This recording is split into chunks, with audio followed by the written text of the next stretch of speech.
enter his wife, Salma. His wife, Salma. And I'm just going to put this all together as, think of this lesson of the family of the Prophet ﷺ. So you have Abu Rafi'. Abu Rafi' was initially the slave of who before he was freed by the Prophet ﷺ? I just want to make sure that you all remember. Al-Abbas ibn Abdul Muttalib, radiyallahu ta'ala anhu. Salma, radiyallahu ta'ala anha, and we don't know her parents' name, so she is Salma. Salma was the slave of Safiya bint Abdul Muttalib. Safiya bint Abdul Muttalib, way before. And we'll talk about what she witnessed, and it's truly remarkable what she witnessed. Safiya bint Abdul Muttalib, the aunt of the Prophet ﷺ, is also the mother of which famous companion? Does anyone remember?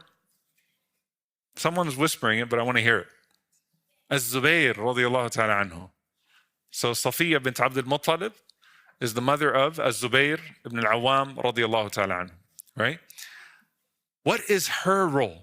So you have these two people that start off as being enslaved in the broader household, the aunt and the uncle of the Prophet sallallahu alaihi wasallam. Salma is the midwife of pretty much all of the births that are going to happen in the house of the Prophet sallallahu alaihi wasallam. So back then they didn't have hospitals. Everyone knows that, right? Salma was the one who would go and she would deliver the children that were born into that house. And subhanAllah, like that in and of itself, when you think about it, is pretty incredible. So she was the one who delivered all of the children of the Prophet ﷺ from Khadija, radiyallahu ta'ala anha.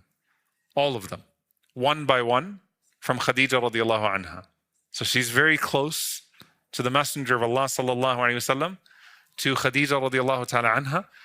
And particularly, we'll see that she was there when Fatima Zahra radiyallahu ta'ala anha was born. So she's the one who delivered all of the children of the Prophet sallallahu alaihi wasallam.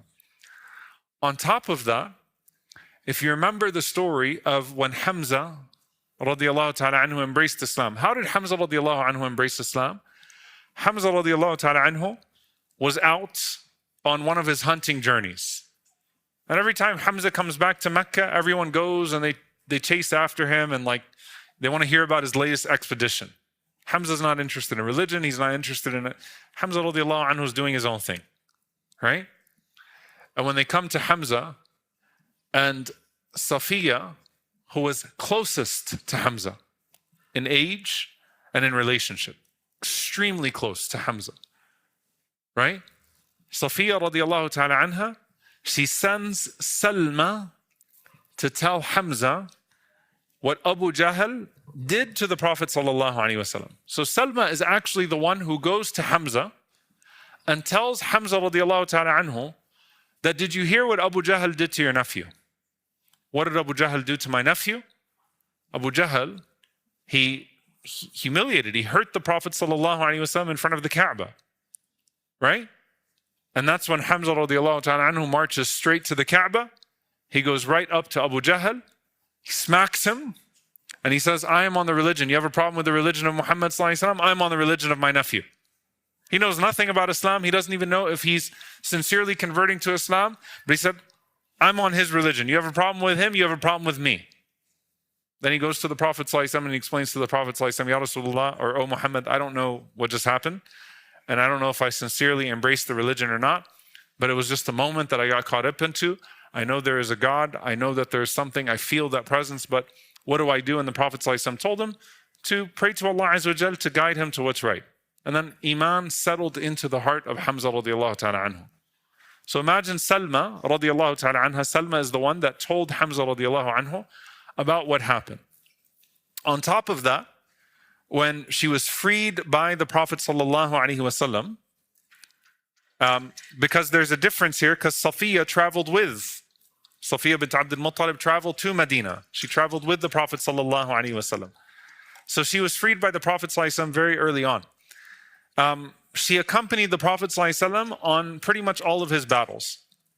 And on top of that, and this is where you'll start to see why I say that Maria al-Qibtiya's story will come into play.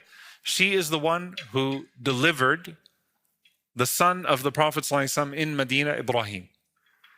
And she is the one who brought the good news to the Prophet ﷺ, and she delivered al-Hasan wal-Husayn as well. So the same midwife of all of the children of the Prophet ﷺ, and then the grandchildren of the Prophet ﷺ as well. And subhanAllah, what Allah Azza wa Jal would bless her with, and this is such a remarkable view of history, Salma radiallahu ta'ala anha was also the one that would serve as the nurse of Fatima radiallahu anha at the time of her death, and then she would be the one to wash the body of Fatima radiallahu ta'ala anha as well.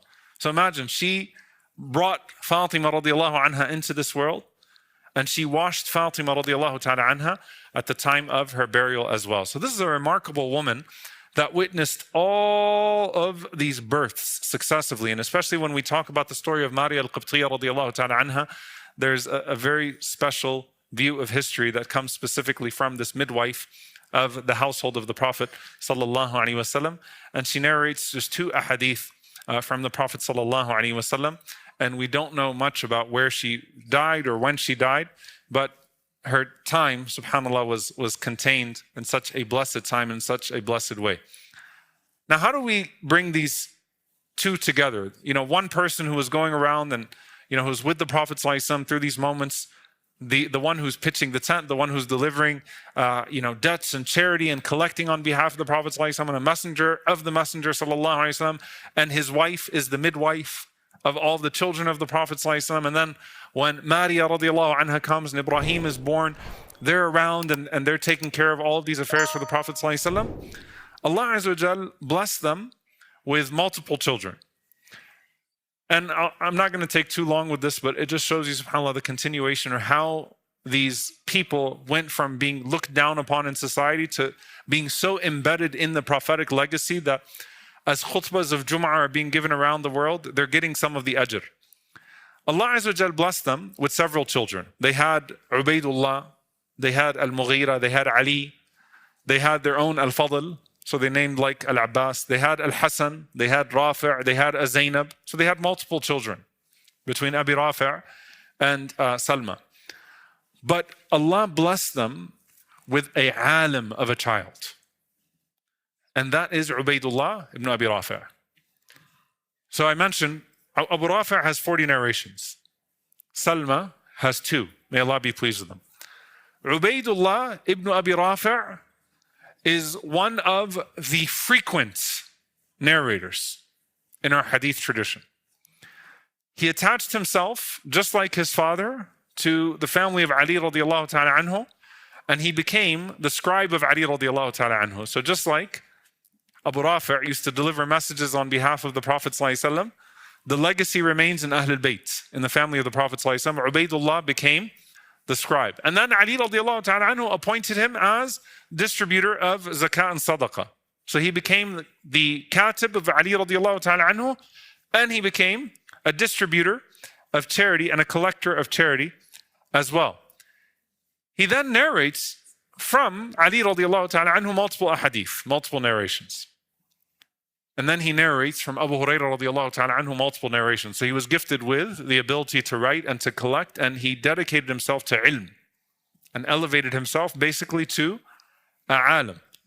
And then Allah Azza wa Jal would make him the teacher of Zaynul Abidin, Ali ibn al-Husayn, Ja'far al-Sadiq, Muhammad al-Baqir, some of the most consequential figures that come from the household of the Prophet ﷺ.